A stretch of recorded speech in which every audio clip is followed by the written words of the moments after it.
We're live from New Delhi, watching DD India Live, India's voice to the world. I'm Lipakshi Khurana, coming up in the next 30 minutes. Shooting at Brown University in the US during exams, 2 dead, 9 injured. Hunt for suspect is still on. President Trump calls it a terrible thing. 2 US soldiers and an interpreter killed in suspected ISIS attack in Syria. Trump vows for a very serious retaliation. Israel forces eliminate Hamas leader and one of the architects of the October 7th massacre.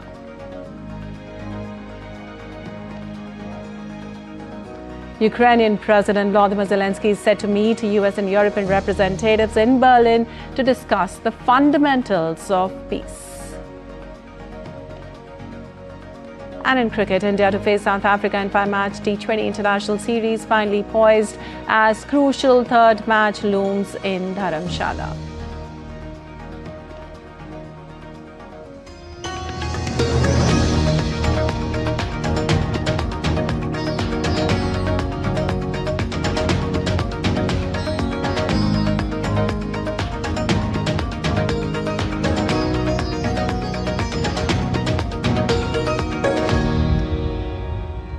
And on to the details now. Let's begin with an update on mass shooting at Brown University, the prestigious Ivy League school in Rhode Island in the United States, where 2 people were killed and 8 were critically wounded. Mayor Brett Smiley said police were still searching for the shooter who struck at Brown's Belarus and Holly Engineering building, where exams were taking place at the time. Brown is on College Hill in Providence, Rhode Island state capital. The university has hundreds of buildings, including lecture halls, laboratories and dormitories. The Federal Bureau of Investigation and other U.S. federal officials were on the scene. While U.S. President Donald Trump has been briefed on the situation at Brown University, he called for prayers for the victims and said the incident was terrible.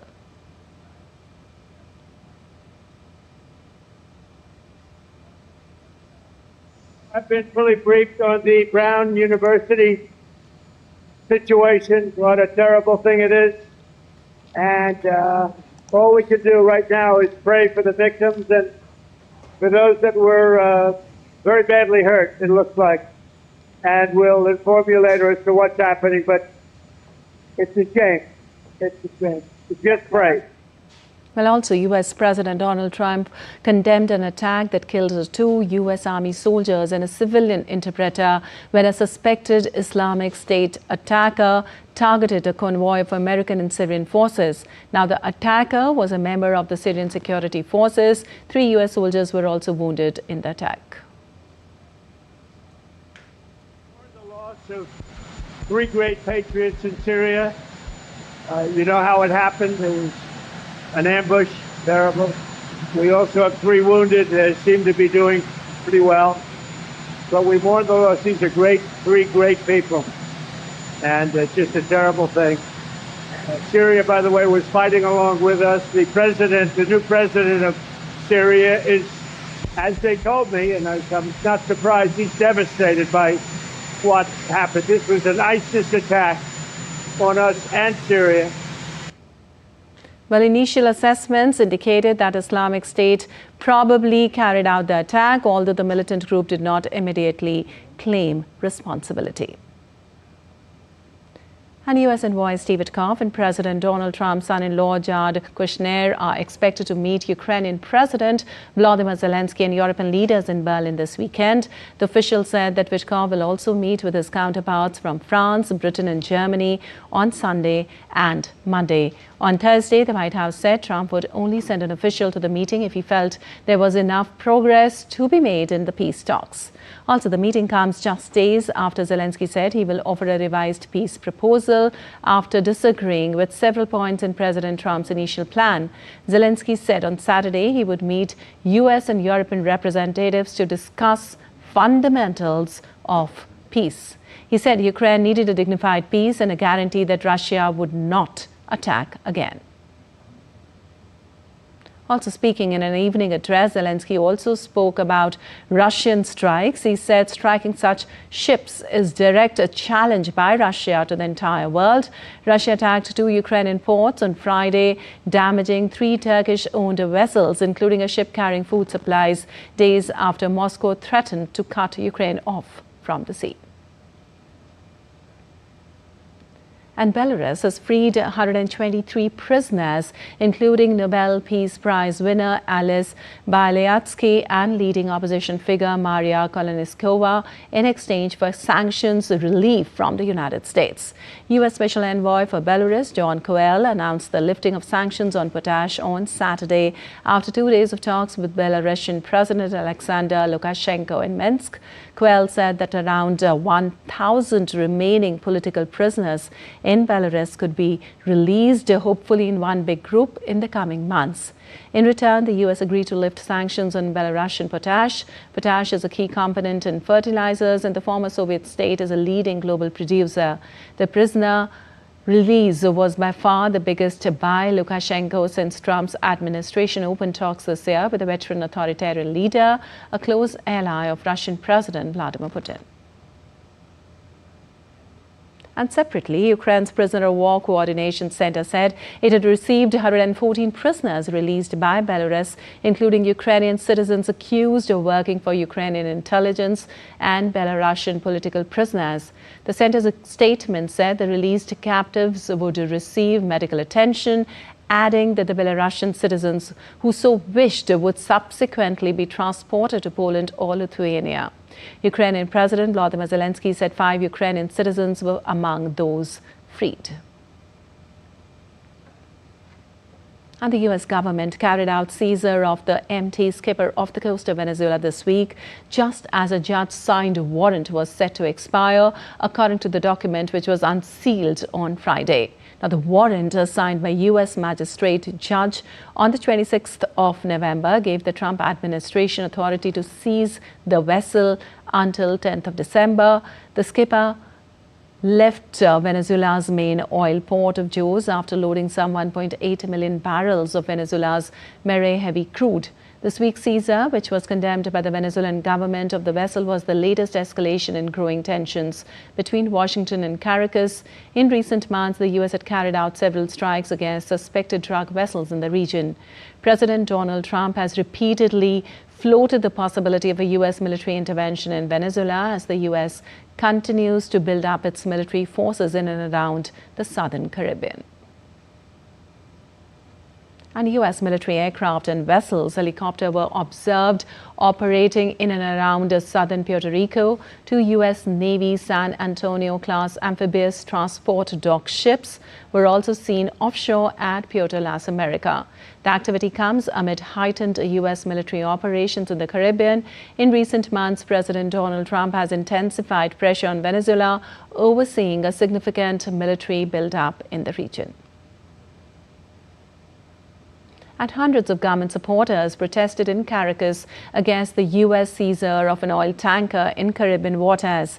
The protest, which also took place in many Venezuelan cities under the motto Great National Protest Against Americans' Piracy, brought together residents and officials, including the mayor of Caracas, who accused the U.S. government of seeking to take over Venezuela's resources. The seizure is the first of a Venezuelan oil cargo amid U.S. sanctions that have been enforced since 2019. The Trump administration has said the MT skipper was used to transport sanctioned oil from Venezuela and Iran. Venezuela's defense minister Padrino denounced the U.S. seizure of an oil tanker in the Caribbean as an act of piracy. And the Israeli military confirmed that its forces killed a senior Hamas leader in a strike in the Gaza Strip on Saturday. The Israel Defense Forces and the Shin Bet Security Agency said in a joint statement that Raad Saad, head of the weapon production headquarters in Hamas military wing, was killed. Now, the Israeli military claimed that Saad was directly responsible for violations of the ceasefire agreement by Hamas in recent months, accusing him of leading the continued production of weapons during the ceasefire. Also, Israeli media reported that Saad was described as one of the planners of the October 7, 2023 attack, among the last remaining senior leader in Gaza. Israel had tried to kill Saad in the past but failed. Meanwhile, Hamas issued a statement saying that an Israeli fighter struck a vehicle west of Gaza City, causing the deaths and injuries of several Palestinians. It condemned the Israeli side for intending to violate the ceasefire agreement through escalating violations. And Thailand announced a curfew in its southeastern Trat province on Sunday as fighting with Cambodia spread to coastal areas of a disputed border region 2 days after U.S. President and would-be peacemaker Donald Trump said the sides had agreed to stop. The Southeast Asian neighbors have resorted to arms several times this year since the Cambodian soldier was killed in a May skirmish, reigniting the conflict that has displaced hundreds of thousands of people on both sides of the border. Thailand is open to a diplomatic solution, but Cambodia has to cease hostility first before we can negotiate. And Thailand and Cambodia have exchanged heavy weapons fire at multiple points along their 817-kilometer border since Monday in some of the most intense fighting since a 5-day clash in July that ended with Trump and Malaysian mediation. And time now for a short break. We'll be back in a while.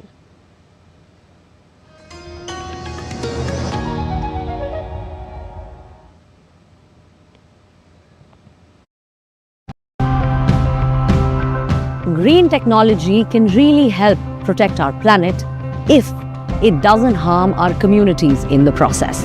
The solar panels of all the 5 sets cumulative is around 80 kilowatt.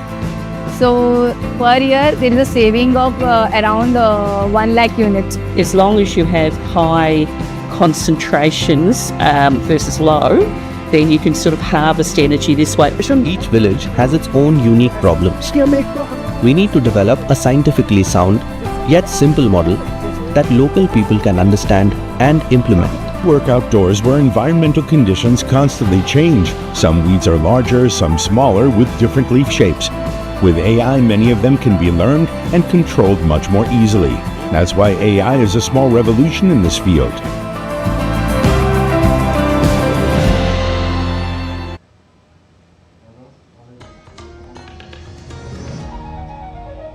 Welcome back. You're watching DD India Live. I'm Vipakshi Kuran, and moving on his first bilateral visit to Jordan, Prime Minister Narendra Modi is expected to visit the historic city of Petra. Hidden inside the rocks, Petra is one of the 7 wonders of the world. DD India correspondent Vishal Baristo spoke exclusively to the Chief Commissioner of Petra. During his 2-day visit to Jordan, Prime Minister Narendra Modi would be visiting the historic city of Petra. And I have with me the Commissioner of Tourism Petra, Dr. Fares Brizat. Let's talk to him and find out. Dr. Brizat, it's going to be a very important visit. So what kind of special arrangements have been made for this visit? We look forward to receiving His Excellency the Prime Minister of India. This is an expression of the strong relationships between the Hashemite Kingdom of Jordan and the Republic of India.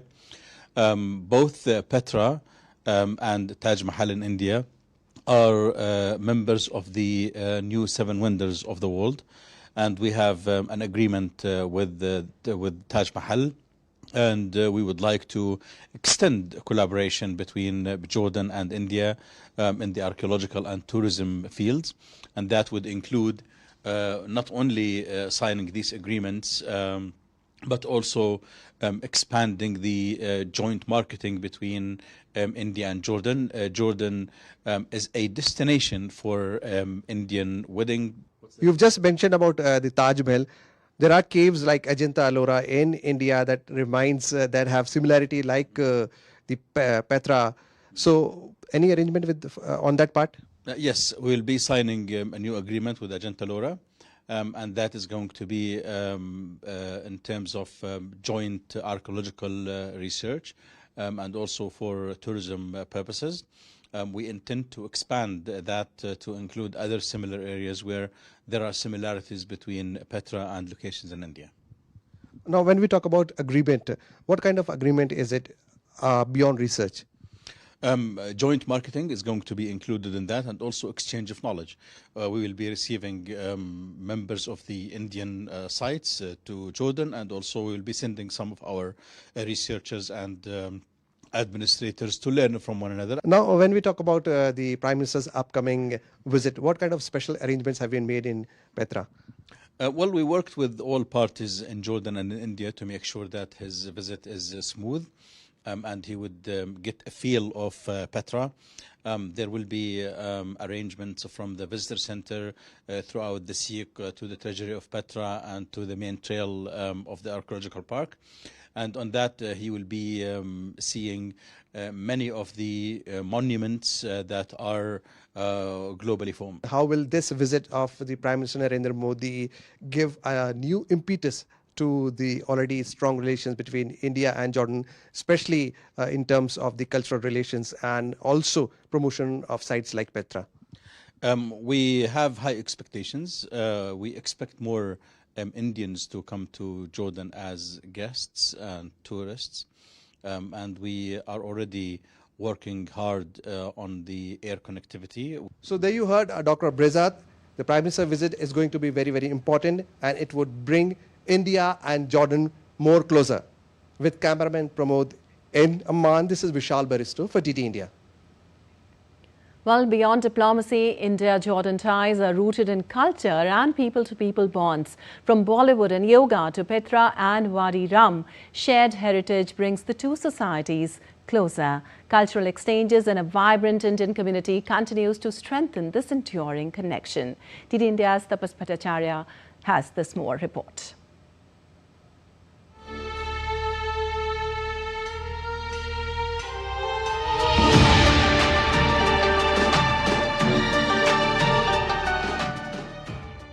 The relationship between India and Jordan is not only political or strategic, it is cultural, civilizational, and deeply human.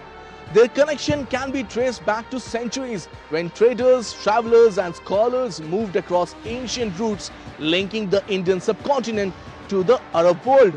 These early interactions laid the foundation for a bond that continues to grow even today. Jordan has always been welcoming space for Indian culture. Bollywood movies enjoyed widespread popularity among Jordanian youth, with Hindi film songs echoing in cafes, streets, and cultural events. Indian dance performance, classical concerts, and yoga sessions has been hosted by Indian Embassy, has been drawing a large number of crowd and audiences over the years. Ayurveda and yoga have also found a growing community of enthusiasts in Jordan, reflecting India's popularity and expanding its soft power influence. Indian festivals such as Diwali, Holi, and International Yoga Day are celebrated enthusiastically, strengthening the people-to-people bond. On the other side, Indians admire Jordan's rich heritage. Petra, Jerash, the other places, for instance, have seen a major influx of Indian art and Indian people. These cultural treasures attract thousands of Indian travelers each year to Jordan. Academic exchanges between Indian and Jordanian universities are expanding, promoting deeper cultural understanding. Languages programs, scholarship opportunities, and student exchanges are fostering a new generation of cultural ambassadors. The Indian community living in Jordan also plays a crucial role in maintaining a cultural bridge. Their contribution to education, healthcare, hospitality, business create everyday connection that reinforces the goodwill. As India and Jordan look towards the future, the cultural diplomacy remains a powerful thread connecting the two nations, one that enriches diplomacy with emotional heritage. With camera person Ashish, this is Tapas Bhattacharya for TT India from Jordan. And moving on, Stanford University's Global AI Vibrancy tool ranked India as the world's third most competitive country in artificial intelligence. Now, India's rapidly growing tech ecosystem and larger talent pools land it firmly in third place of the list. The latest ranking highlights how India's fast-growing tech ecosystem and strong talent base are helping the country play a key role in the global AI race. This puts India ahead of several advanced economies, including South Korea, the United Kingdom, Singapore, Japan, Canada, Germany, and France.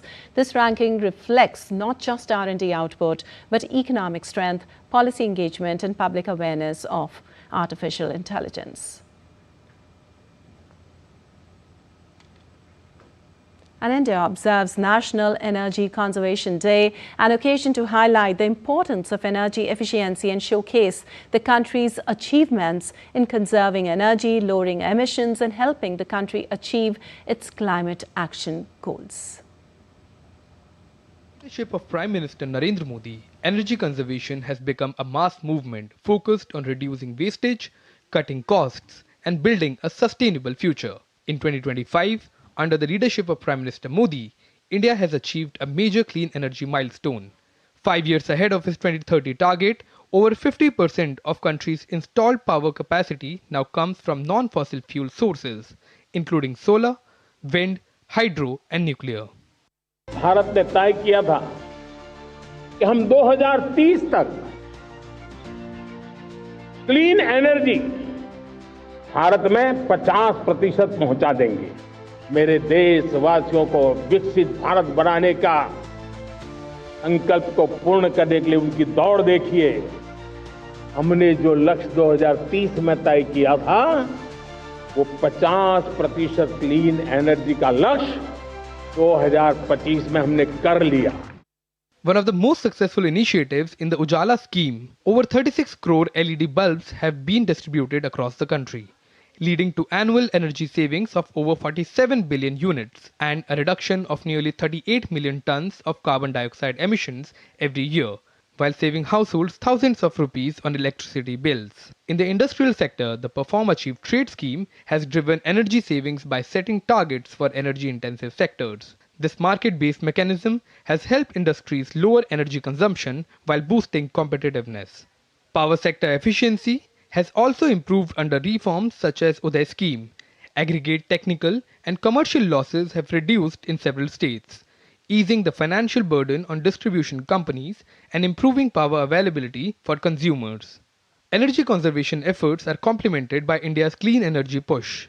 India has crossed 180 gigawatt of installed renewable energy capacity, with solar power playing a major role, reducing dependence on fossil fuels and cutting long-term energy costs. Driving these initiatives is the Bureau of Energy Efficiency, under the Ministry of Power, which promotes energy-efficient appliances, star labeling, and best practices across sectors. On National Energy Conservation Day, India's progress underscores a clear message. Energy efficiency is central to economic growth, environmental protection, and a secure energy future. Akshay Dongre, DD India. And on to some sports news now. After a thrilling start to the series in Cuttack and New Chandigarh, India and South Africa head into the third T20 international levelled at 1-1. Now the scenic Dharamshala will host Sunday's clash, with both teams eyeing a vital 2-1 lead in the series. India, who were clinical with the ball in the series opener, looked off colour in the second match. The biggest concern for the host was their batting, with skipper Suryakumar Yadav and vice-captain Shubman Gill struggling for form. With the ICC T20 World Cup 2026 in mind, India will be keen to get their combinations and momentum back on track. All right, that's all for this edition of DD India Live. But let us know your thoughts on the news of the day. For those on the go, you can get all the latest news and updates from India and across the world on the DD India mobile app. The app is available on both Android and iOS platforms. Scan the QR code on the screen to download now. We'll be back with more news as it breaks here on DD India. I'm Lipakshi Khurana from all of us here in Delhi. Thanks for watching DD India Live.